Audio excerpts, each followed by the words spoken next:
imagino que pudieron descansar, aprovechar ahí estos días de celebración, encuentros familiares y toda esta dinámica que nosotros disfrutamos. Todavía no se puede disfrutar el 100%, ¿no es cierto? Lo ideal sería tener aquí nuestra ramada acá y hacer la fiesta, la tocata, ¿no es cierto? Los anticuchos, choripanes. Bueno, eso para el 2022, Dios mediante, amén. Bueno. Nosotros estamos conversando sobre el amor paternal de Dios, nuestra serie Abba. Y el tema de hoy es conociendo a Dios por medio del sufrimiento. Conociendo a Dios por medio del sufrimiento. Y no sé si le han pasado con ustedes, muy seguramente que sí. Ustedes conocieron a alguien por primera vez y tuvieron una mala impresión. Les cayó mal.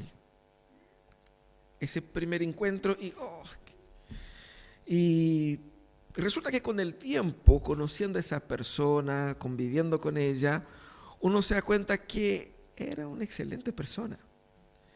Y de hecho, era una persona así que pasa a ser amigo de uno, ¿cierto? Y esa primera impresión se desvanece con el tiempo, exactamente porque uno va conociendo al otro. Ese es común en nuestras vidas, pero fíjense que ese proceso de cambiar de una mala impresión a una buena impresión es el proceso natural que tenemos cuando conocemos a alguien, en un proceso de construcción y desconstrucción. La primera impresión, nosotros a veces tenemos una idea preconcebida, pero para que cambiemos la mentalidad sobre quién es esa persona, tenemos que desconstruir los conceptos que teníamos antes, ¿no es verdad?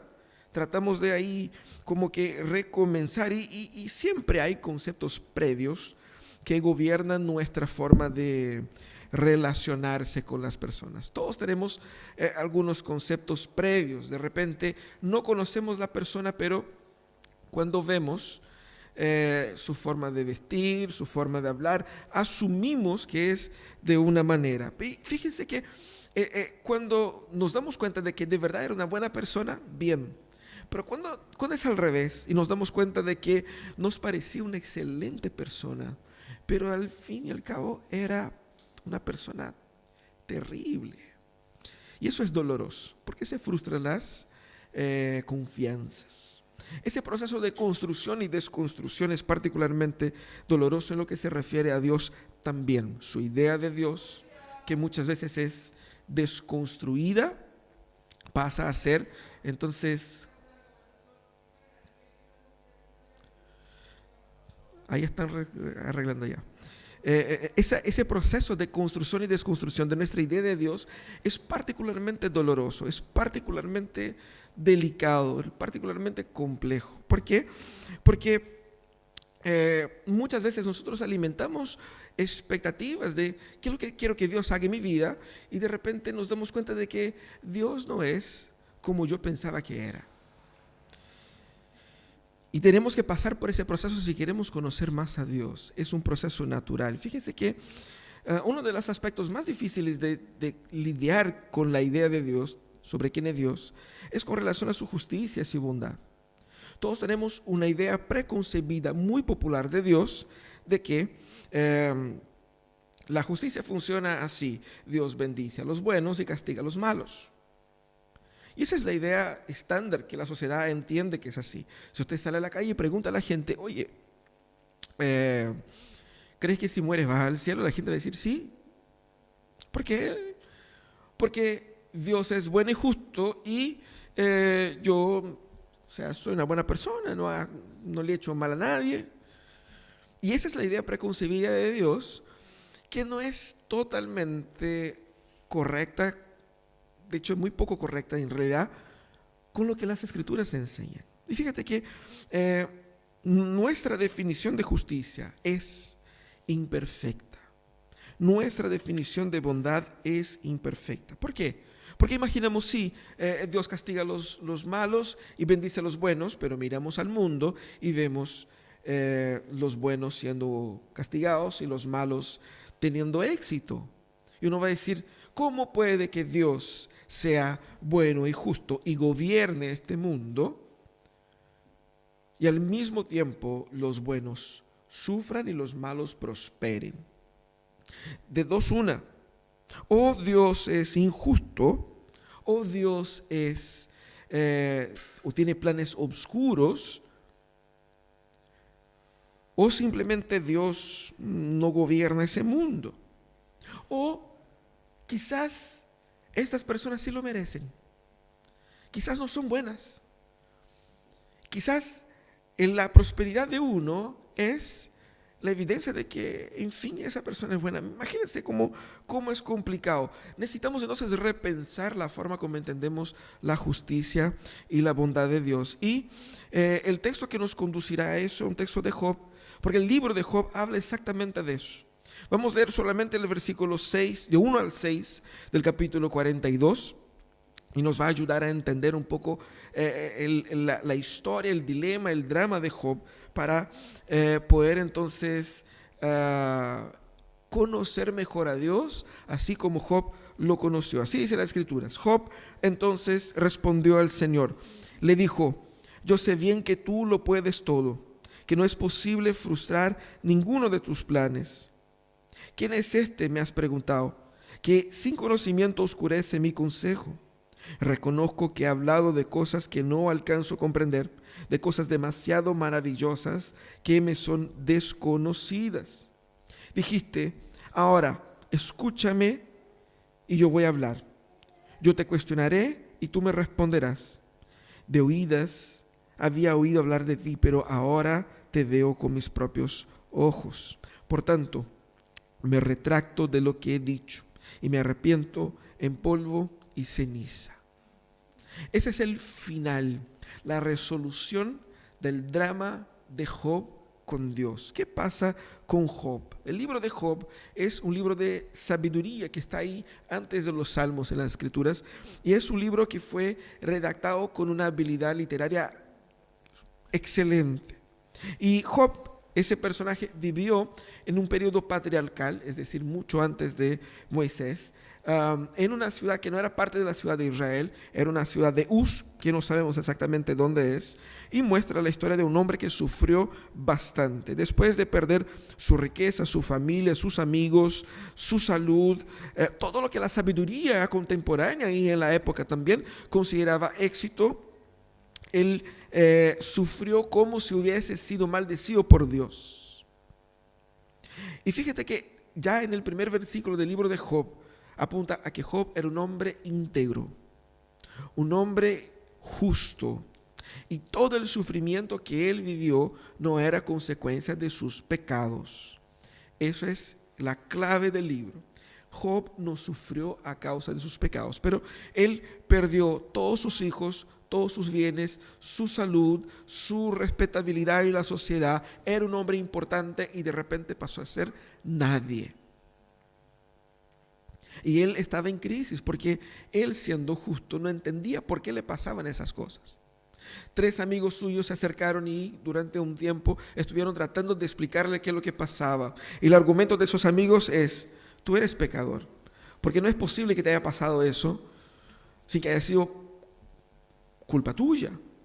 Dios es justo y Dios castiga a los malos y bendice a los buenos. Si te estás castigando es porque hiciste algo. Y eso fue la tónica, y él decía, no es así. No, si yo he vivido mi vida en plena obediencia al Señor en todo momento. Y el libro tiene en su esencia esos discursos de estos 3 amigos, más al final tenemos el discurso de un amigo más joven que da su opinión, pero no aporta tanto. Tenemos entonces la palabra final de Job contra Dios y luego la respuesta de Dios. Al final de la respuesta de Dios está esa respuesta de Job que hemos leído aquí. El propósito del libro de Job es explorar el tema de la justicia de Dios, sobre todo ante el sufrimiento humano. Pero en especial, el libro de Job tiene al personaje, a Job, como el eje durante todo el libro, mostrando básicamente la transición de Job como un hombre justo, que él fue mostrado así, justo al inicio, para al final ver a Job como un hombre sabio. De un hombre justo a un hombre sabio. Vemos la transición, el crecimiento, el desarrollo de Job en ese proceso. Ese proceso se da exactamente por medio del conocimiento de Dios. Job aprendió algo sobre Dios a través del sufrimiento que no podría haber aprendido de otra manera. Y Job antes conocía a Dios lo suficiente para ser santo. ¿Qué es lo que muchos de nosotros ya conocemos? Conocemos lo suficiente como para obedecerlo, pero no para entender cosas más profundas y para explicar dilemas complejos como son esos dilemas aquí de la sociedad.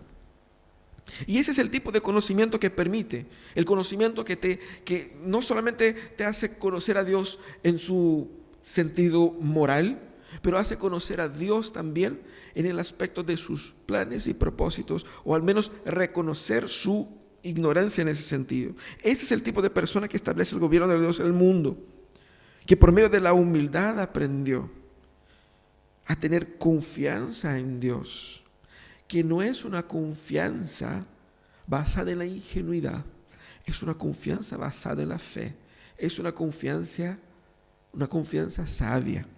Esa es la importancia de conocer profundamente a Dios. Por eso que nosotros tenemos ahí en ese libro esta clave.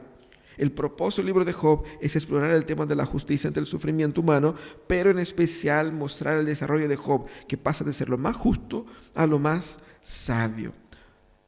De esa manera nosotros también somos llamados a aprender con Job, a conocer a Dios, no sufriendo lo que él sufrió, pero aprendiendo con su sufrimiento.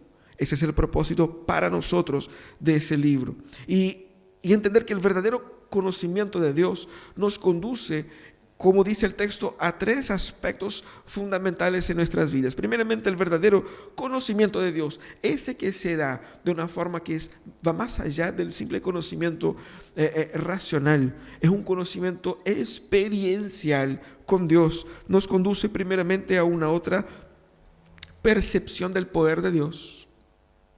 Una otra percepción del poder de Dios.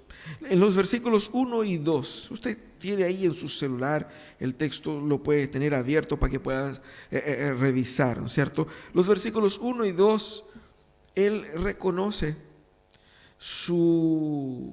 el inmenso poder que tiene Dios. Él dice, todas las cosas puedes hacer y ninguno de tus planes pueden ser frustrados. Job tenía una demanda contra Dios, ese es el punto. Ahí en los capítulos anteriores se ve eso, ¿cierto? La demanda de Job contra Dios es que su sufrimiento no tenía sentido. Él no sabía por qué estaba sufriendo, porque no era justo lo que le estaba pasando en su modo de ver. Porque su teología era una teología de culpa y castigo. Los que hacen daño necesitan ser castigados, ¿cierto? Y los que hacen bien, recompensados. Y la demanda de Job contra Dios se resuelve en esos capítulos. Dios rompe el silencio, le habla y le muestra quién realmente es. Y aquí Job entonces reconoce realmente qué es lo que Dios le quería enseñar en ese texto. Ahora él sabe algo que no sabía antes. Él sabe que su sufrimiento tiene sentido para Dios, que su sufrimiento no está fuera de los propósitos de Dios, de que Dios es soberano lo suficiente para gobernar la humanidad, incluyendo las condiciones de sufrimiento y de paz. De que el sufrimiento no es una imperfección en el plan de Dios, sino que Dios gobierna incluso por medio del sufrimiento, que nosotros podemos decir que es injustificado. Y fíjate qué interesante, porque él dice, ahora sí sé que puedes hacer todas las cosas. No es que él creyera ahora recién en la omnipotencia de Dios. La creencia de Job aquí en la omnipotencia de Dios se ve en todo el libro. Él reconoce que Dios es omnipotente. Aquí lo que él está diciendo es que él reconoce que Dios tenía más allá de su poder para hacer cosas, que sus planes, sus propósitos tenían finalidades inescapables. Es la omnipotencia de Dios no aplicado a su fuerza, sino aplicado a su eficacia. Es omnipotente también en el aspecto de los planes que realiza. Sus planes son absolutamente perfectos. De manera que es imposible que alguien sufra injustamente como una falla en la Matrix. No puede ser. El punto es que en la cabeza de Job todavía no había entrado que cómo puede ser un Dios soberano permitir que alguien bueno sufra. Y Dios le explica que Él en su soberanía sí puede diseñar planes que incluyen el sufrimiento del justo, porque eso no le hace de Dios un ser malo, pero Él en su bondad utiliza incluso ese sufrimiento para sus propósitos que van más allá de nuestra comprensión. Entonces es una nueva percepción del poder de Dios. Él sabía que Dios era poderoso, pero no a tal punto.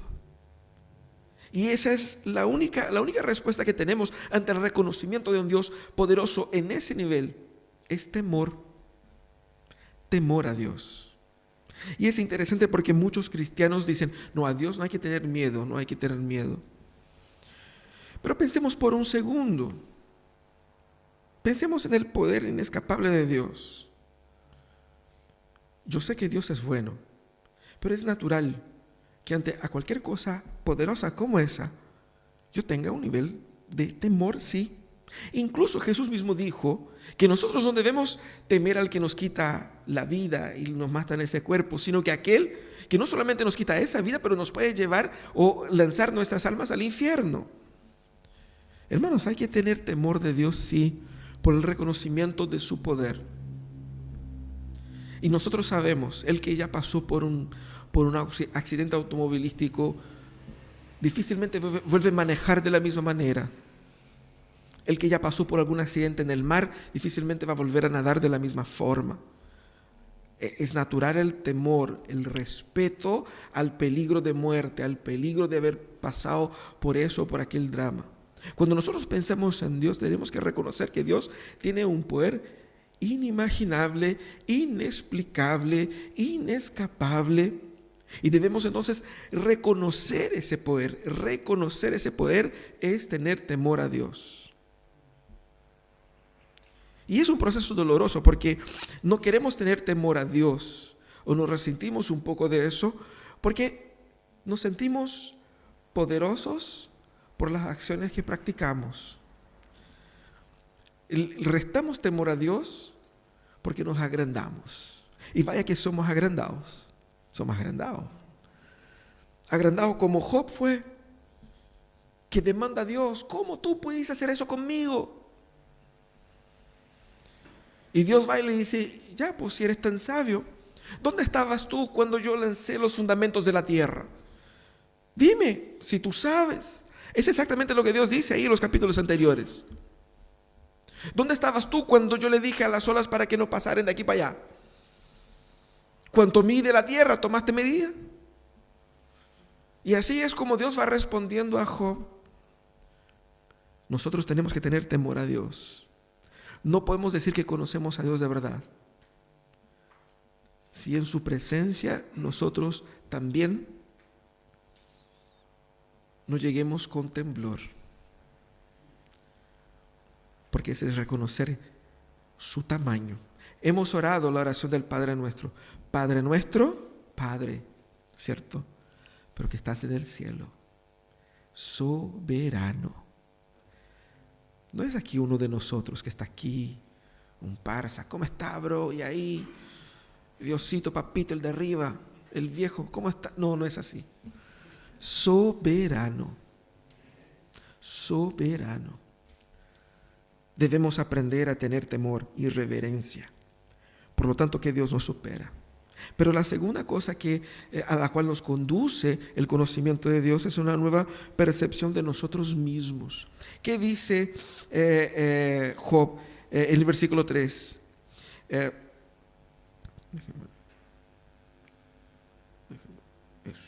estaba en portugués. Dice, yo sé bien que tú puedes hacer todo y no te es posible. Pero el versículo 3 dice ¿Quién es este, has preguntado, que sin conocimiento oscurece mi consejo? Reconozco que he hablado de cosas que no alcanzo a comprender, de cosas demasiado maravillosas que me son desconocidas. Él reconoce haber hablado sin saber la profundidad de la mente de Dios. ¿Pero qué cosas son esas? ¿Qué cosas son esas que Job dijo?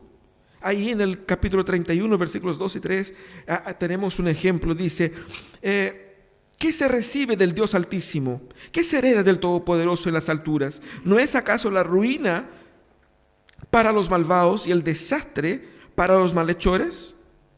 Diciendo que yo he estado en justicia, he estado en verdad. ¿Y qué es lo que se espera de Dios? No es que haga castigo para los malvados y beneficie a los justos. Y él demanda a Dios y dice, si he andado en malos pasos o mis pies han corrido tras la mentira, que Dios me pese en una balanza justa y así sabrá que soy inocente. Lo que él estaba diciendo es, yo soy inocente, Dios sabe que soy inocente y por lo tanto Dios me está castigando sin motivo. Que es lo que mucha gente piensa, también con relación a sus problemas. Job, en contrapartida, yo creo que a diferencia de nosotros, es tanto por Dios, tanto por el narrador, tanto por él mismo, declarado una persona justa. Una persona que buscaba con excelencia vivir en obediencia a Dios. Él sabía eso, pero la percepción que él tenía de él mismo aún así era parcial, era limitada, no era completa, no era perfecta. Porque él necesitó que Dios lo confrontara para que él se descubriese a sí mismo en Dios. Muchos han escuchado esas expresiones así como descúbrete a ti mismo, mira hacia tu interior, reconócete a ti mismo en un momento de introspección y todo eso. Bueno, eso no es verdad. La única forma que podemos conocer nuestro verdadero yo es de la forma más obvia, mirando a nuestro Hacedor. En el que nos hizo están las respuestas. Es tan obvio porque cuando nosotros tenemos un problema con un equipo, ¿qué hacemos? Tenemos que buscar en el que construyó el equipo. ¿Quién provee asistencia técnica? ¿El mismo equipo? No, si yo tengo que llamar ahí a la compañía, oye, no me funciona esa cuestión. Lo más probable es que si yo me meto a arreglar yo mismo, porque todos llevamos un maestro chasquí adentro, ¿cierto? Si yo me meto a arreglar, ¿qué es lo que yo voy a hacer? Uno, voy a perder la garantía. Dos, lo voy a echar a perder más de lo que estaba antes. La respuesta no está adentro. La respuesta está en Dios. Y Job defendía su justicia, pero al hacerlo ponía a Dios contra la pared. Y de hecho, Dios le dice, así como, qué bonito, entonces ahora tú me quieres dejar mal para que tú te quedes bien. Te dijiste que tú eres justo y todo el tema, y yo soy el malo de la historia. Yo soy el culpable entonces de que tú estés sufriendo. Lo que el Señor hace es mostrar a Job quién Job realmente era. Por eso Dios cuestiona, ¿quién es ese que obscurece mi consejo con palabras carentes de sentido? Y dice, prepárate a hacerme frente y yo te voy a interrogar. Y tú me responderás, ¿dónde estabas cuando puse las bases de la tierra? Dímelo, si de veras sabes tanto. Entonces, Dios pone a Job en su lugar. Dios pone a Job en su espacio. Y dice, mira Job, tú crees que sabes mucho, pero tú en realidad no sabes nada.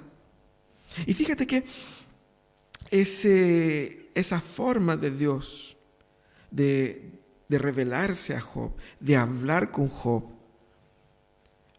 significaba que el hecho de que Job fuera justo, y Dios reconocía eso, no garantizaba a Job el derecho de redefinir el concepto de justicia y el concepto de bondad, ni mucho menos cobrar de Dios cualquier tipo de satisfacción. Pero es exactamente así como nosotros manejamos la obediencia, ¿sí o no? Me porto bien, entonces tengo derecho a reclamar. Porque yo sí he trabajado, yo sí he obedecido. Así que Diosito, no me falles ahora, ¿cierto? Porque yo he hecho mi parte. Hice mi parte y Dios hace la suya. Es así como tratamos a Dios. Dios no juega ese juego y a Él no le importa que juegues tú, pero no funciona. No es así que funciona. Y eso es lo que Dios está hablando acá. El hecho de que fueses justo, Job, no te haces o no te hace de ti Dios. Tu justicia no te diviniza. Tu justicia no te garantiza el derecho de exigir a tu creador cosas, ni de redefinir qué es lo que es bueno o malo, porque ¿quién define qué es lo que es bueno o malo? Es Dios. ¿Cómo Dios lo hace? Dios lo hace con base a conceptos que son desconocidos por nosotros. Y Job entonces reconoce que él no sabía lo que pensaba que sabía. Y él estaba hablando de cosas que él realmente no sabía. Y él se postra ante Dios de esa manera. Dios revela a Job mostrando su limitación, su ignorancia, su impotencia, su necedad. Y fíjate que es exactamente ahí donde nosotros debemos estar para que podamos tener la perspectiva más correcta de Dios. No es porque nosotros seamos la escoria de la sociedad, no, creados a la imagen de Dios, para la gloria de Dios, para vivir en ese mundo como gobernantes en nombre de Dios. Tenemos la dignidad heredada de Dios, pero eso no hace de nosotros dioses. No podemos ocupar el lugar de Dios y tratar de redefinir la bondad y la justicia y querer nosotros demandar a Dios que haga o deje de hacer tal cosa, porque nosotros no sabemos. Cuando nacimos, cuando entramos a ese mundo ya existía hace mucho y Dios desde la eternidad. Debemos reconocer eso. Cuando reconocemos eso, estamos exactamente en el lugar humano para el cual Dios nos creó. Y la percepción de nosotros mismos, a la luz del conocimiento de Dios, esa percepción, fíjate que nos hace libres. Nos hace verdaderamente libres. ¿Libres de qué? Libres del peso de tener que construir la justicia, que hacer la justicia, que redefinir la justicia en el mundo, que exigir de Dios, que exigir del otro, y nos pone en perspectiva de que quien gobierna el mundo es Dios, punto. No soy yo, es Él, y yo me someto a Él, a su gobierno, y su gobierno es un gobierno mucho más justo que mi justicia o mi comprensión de justicia podría lograr. Dios, incluso cuando hace cosas que a mí me parecen injustas, es más justo de que si yo fuera lo más justo posible. Y cuando entiendo eso, encuentro paz porque el mundo encuentra orden. Veo cómo el mundo está perfectamente diseñado.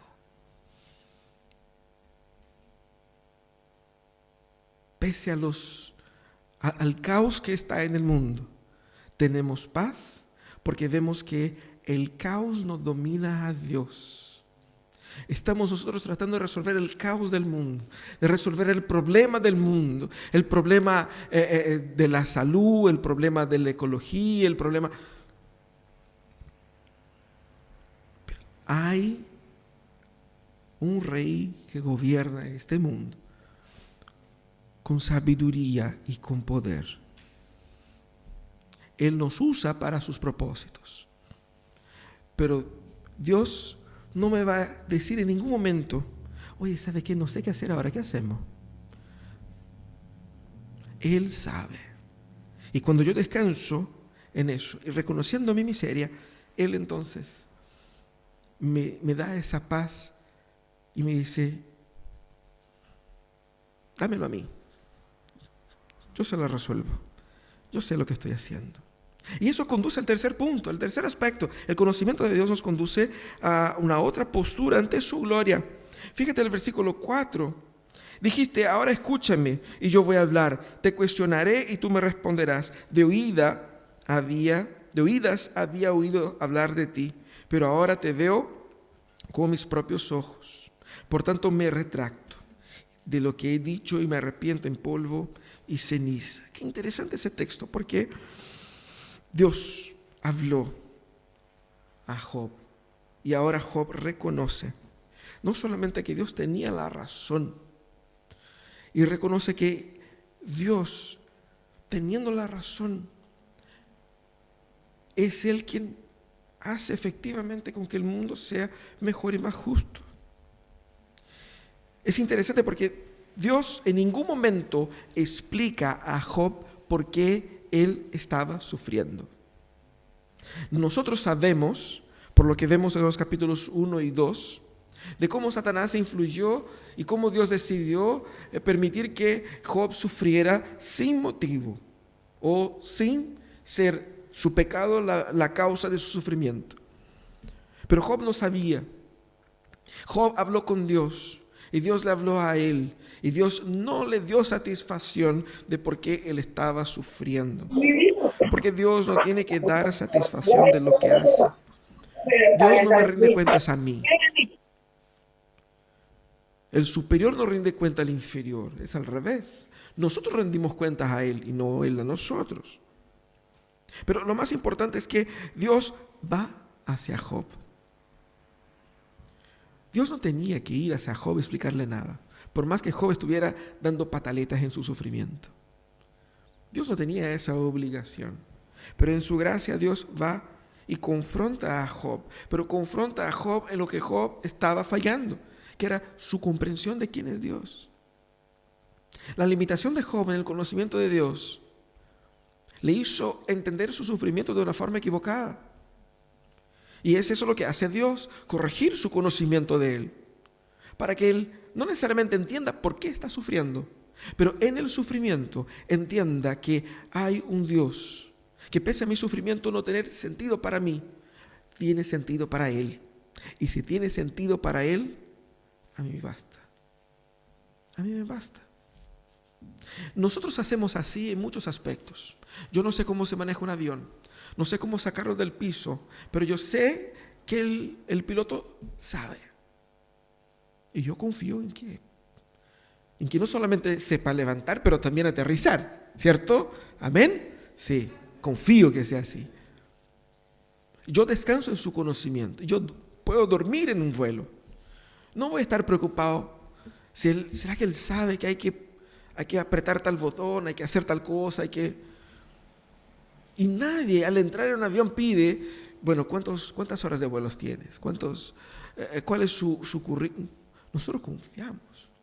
Pero con Dios queremos pedir satisfacción. Eso es lo Barça que somos. No, Dios, pero ¿por qué haces eso, Dios? A ver, explícame. Job tuvo una otra percepción de la gloria de Dios. Porque él se dio cuenta de que él no tenía que dar satisfacción. Lo que Job tenía que entender es que Dios está tan fuera de nuestro alcance en cuanto a poder y gloria, que resta a nosotros rendirnos ante Él. Pero Dios viene hacia nosotros. Dios se preocupa de nosotros. Dios se interesa por nosotros. Dios fue y conversó con Job, estando con él ahí. La presencia de Dios estaba ahí.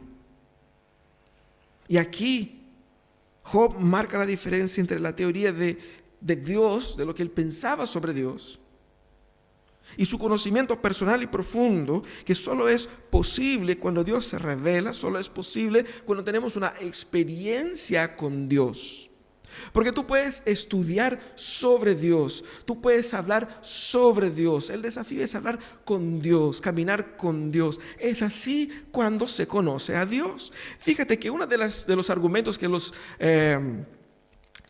académicos, los estudiosos dicen con relación a por qué Dios, mira, Job es el que pelea contra Dios y dice que no es justo lo que él estaba sufriendo. Los amigos decían, no, Job, el culpado eres tú, Dios es bueno. Pero después, al final, Job se sincera con Dios, se ponen de acuerdo y Dios va a castigar a los amigos y no a Job. Y es Job quien tiene que interceder a Dios por los amigos. ¿Por qué? Los amigos no hablaron mal contra Dios. De hecho, hablaron bien. Dios es bueno y justo. El feo de la historia eres tú. Tú eres pecador y no quieres reconocer.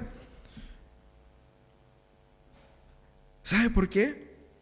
Que son los amigos los que son castigados por Dios. Porque ellos no hablaron con Dios. Ellos solamente hablaron de Dios. De lo que ellos pensaban que Dios era. De lo que ellos imaginaban. De lo que debiera ser la justicia de Dios. Ellos no se cuestionaron ante Dios si de verdad era así. Dios se revela a nosotros. Y nosotros tenemos más que Job. Tenemos las Escrituras para conocer el pensamiento de Dios. Y debemos entender que las Escrituras están para caminar con nosotros todos los días. Tenemos el Espíritu Santo que nos conduce a comprensión de las Escrituras, que nos ayuda a caminar, a tomar decisiones, a entender la vida. Tenemos estos recursos para que tengamos una otra postura ante la gloria de Dios. Job se declara como una persona que reconoce totalmente a Dios como el que tiene la razón. Y cuando él se somete a la verdad revelada de Dios, él lo hace en adoración. Por eso dice, me retracto. Fíjate que él no se arrepiente de sus pecados, porque él, como dijo y como dice el texto, no tenía pecados. No es que fuera inmaculado, pero era una persona que vivía en una constante búsqueda de justicia. Pero lo que él se arrepiente es de haber pensado que Dios era quien Dios no era. Él se retracta.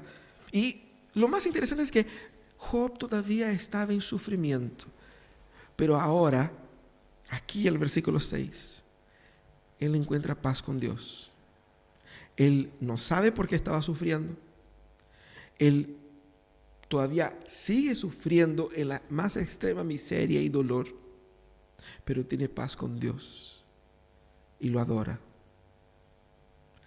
Eso para mostrar que la paz no es el resultado del cambio de nuestra situación. Estoy sufriendo porque me falta plata. Si Dios me da más plata, dejo de sufrir. Estoy sufriendo porque no tengo ese apego, porque no estoy con tal persona, porque no pude hacer eso. Pero cuando cambie la situación, dejaré de sufrir. Aquí vemos a Job,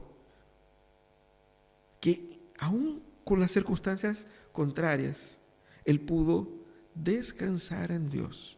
Aún sin saber por qué sufría, él pudo descansar en Dios. ¿Por qué? Porque él estaba con Dios. Dios estaba ahí con él. Y ante Dios, él simplemente reconoce que Dios es quien Dios dice ser. Esa sumisión no es una sumisión resignada, como de esclavos de guerra, ¿cierto? Que uno, me doy por vencido porque... No, es una sumisión liberadora, pacificadora, solucionadora. Solucionó el drama más profundo, la angustia psicológica y espiritual de Job. Job estaba espiritualmente resuelto. Seguía el sufrimiento físico, humano, pero él tenía paz. No porque había entendido por qué sufría, sino que porque entendía que Dios sabía que había un motivo. Y ese motivo era justo. Y él descansaba en el amor de Dios. Esa es la postura que Dios quiere que tengamos ante su gloria. De reconocer que Él vino a reconciliar nuestro corazón rebelde por medio de Cristo, para que tengamos paz. No nos ha prometido la prosperidad material que muchos nos han hecho creer. No nos ha prometido la falta de problemas, de enfermedades, de crisis, de dificultades. Él nos ha prometido reconciliación con el Padre. Pero una vez reconciliados con Dios, ese proceso de conocer a Dios incluye alegrías y tristezas, sufrimiento y victoria, días felices y días malos, para que yo aprenda que Dios es Dios en todo tiempo. ¿Cómo nosotros llevamos eso para la casa? Trata de experimentar el amor paternal de Dios a través del temor. Aprender a temer a Dios, respetar a Dios. Cuando nosotros nos pongamos en vivir una vida en obediencia, debemos tener en mente lo serio que Dios trata sus cosas. Dios no trata sus cosas de cualquier forma. Tengo que tomar a Dios en serio, porque Dios se toma a sí mismo en serio. Debo tener temor de Dios. El temor de Dios no produce el miedo que me va a ahuyentar de Dios. El temor de Dios me permite confiar que Él me ama sin transformar esta confianza en una oportunidad de abusar de su autoridad. Debemos experimentar el amor paternal de Dios a través del temor, pero también debemos experimentar el amor paternal de Dios a través de la humildad, que reconoce quién realmente somos. Cuando Dios nos quebranta para que nosotros seamos lo que Él quiere que nosotros seamos. Porque cuando Él nos quebranta, Él quebranta lo malo en nuestras vidas. Y qué bueno que Dios hace eso, porque muchas veces lo malo necesita ser sacado para dar espacio para lo bueno que Él quiere construir. El problema es que nosotros amamos nuestras maldades y sufrimos. Señor, ¿por qué me haces eso? A través de la humildad aprendemos a descansar en el trabajo de Dios en nosotros. Pero también experimenta el amor paternal de Dios a través de la adoración. La adoración significa vivir una vida que es para Él, para la gloria de Él, para el poder de Dios y no para mí. Dios no vive para satisfacer mis voluntades. Dios vive para su propia gloria. El mundo existe para su propia gloria. Cuando yo entiendo eso, yo entiendo que yo fui diseñado para la gloria de Dios. Y cuando vivo para la gloria de Dios, yo funciono mejor. Porque yo no soy Dios. Soy imagen de Dios, pero no soy Dios. Entonces debemos experimentar el amor paternal de Dios a través también de la adoración. Vamos a orar. Vamos a pedir que Dios nos bendiga, nos guarde y nos permita conocer más y más a Él. Cierra tus ojos. Vamos a pedir que Dios tenga